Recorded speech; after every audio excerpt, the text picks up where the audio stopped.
Hi, my name is Joshua Pex. I'm an immigration lawyer at the law offices of Cohen Decker Pex Brosh. Here at our law firm, we practice, among other things, also immigration to Israel. Today we're going to talk a little bit about a B1 expert visa to Israel for Israeli companies that are recognized as technologically advanced companies. We've talked in the past about the process of bringing a foreign worker to Israel who has a special expertise in a certain field. An Israeli company can bring a foreign worker to Israel if they can prove that there's no other Israeli that does the same work, and also if they meet certain conditions.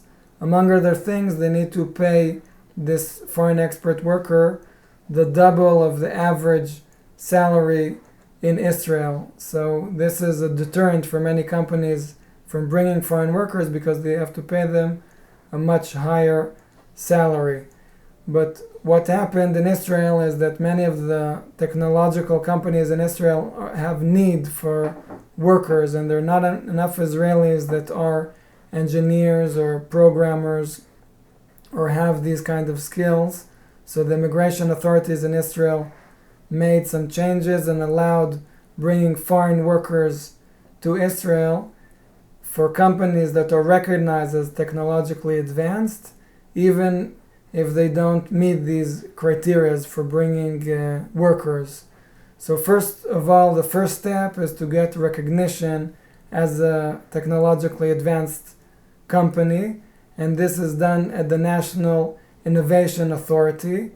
And once an Israeli local company gets this kind of recognition, then they can bring foreign workers in easier terms. Many times they don't have to meet the minimum required salary.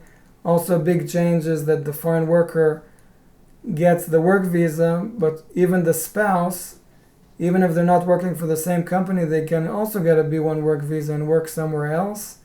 And also, the process can be done in an expedient way. So we see here that the Israeli immigration authorities are trying to help local Israeli companies bringing workers in these kind of fields where there are not enough local workers. So if you have questions regarding immigration to Israel or anything about bringing a foreign expert worker or this kind of recognition as a technologically advanced company, please contact us. Thank you for listening.